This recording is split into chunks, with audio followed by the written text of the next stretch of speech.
Hello guys, Richard here and welcome back to my channel. And guys, before we start, don't forget to subscribe and to click on the notification button. So let me just get on to the topic. So today I'll be talking about how long can an American gangster last in Manicaland in Zimbabwe. So this is a place which is dominated especially by what we can say is spiritual it's a spiritual place. Like you can see that's where the Nyanga mountain is, and you can see that that's the part where most witches are. So I'm revealing this to you right now, and you need to listen to this very carefully. So most of these Americans, like, they just shoot people and they run away and they get away with it, or they get arrested. But let me tell you something that happens here.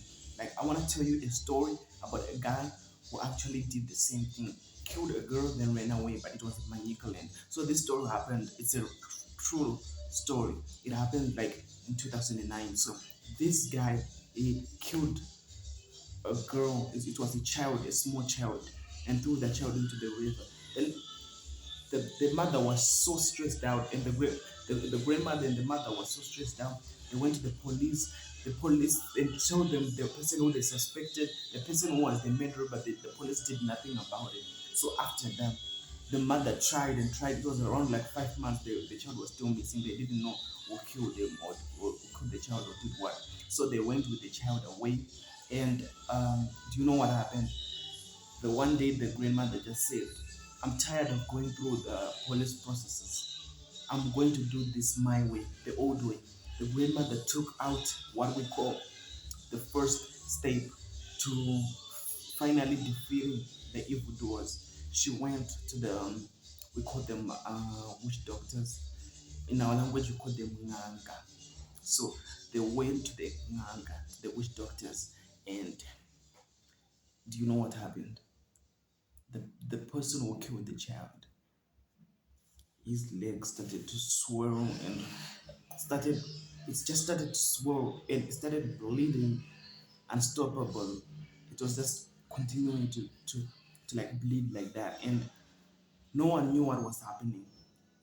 Till the doctor said we have to cut the leg because it's rotten on the side. Then they cut the leg, then the hand again started to swell, then they had to cut the leg until he was said we have a brain tumor, and there's no way we can heal you from it. After 3 days, they said we have found we have TB in you. Then he was given TB medication. Do you know that if you drink TB medication without having TB, it starts eating your body parts inside here? So that's what started happening. So they went to the doctor again. Then he went to another doctor. Another doctor said, "We lied to you. You don't have TB." But the person had already started drinking medication for around like a month, and they said there was no way we can save you. The person just died, and all his family members died. He cost the whole family because of foolish things. That's what I'm saying.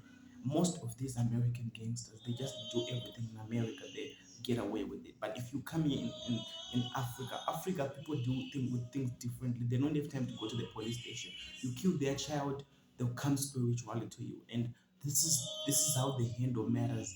And this is how they have been able to handle all the matters continuously year after year. So what I'm trying to tell everybody is, if you are an American or if you are anyone, don't kill anyone's child.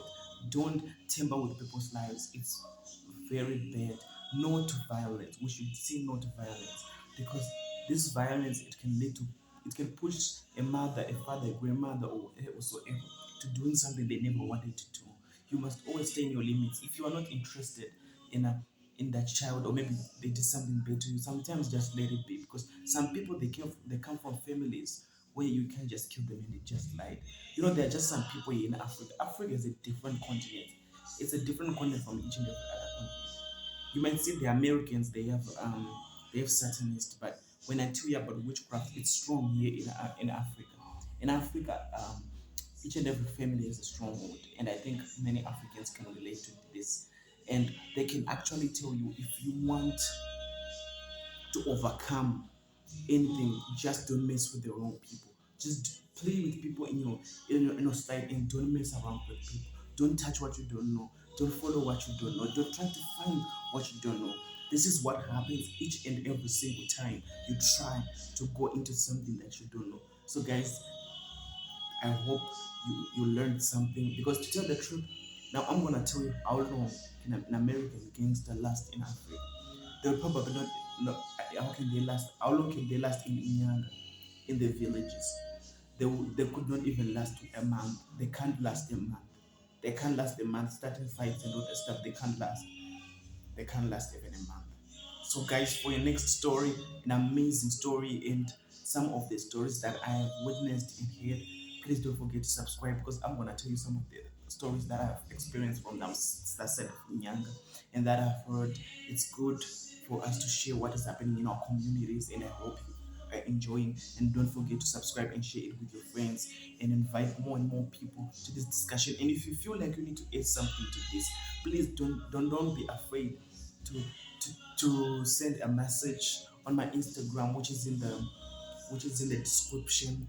You can send it on my Instagram or Facebook, but I think Instagram is the right choice. So guys, have a good day and have a blessed day.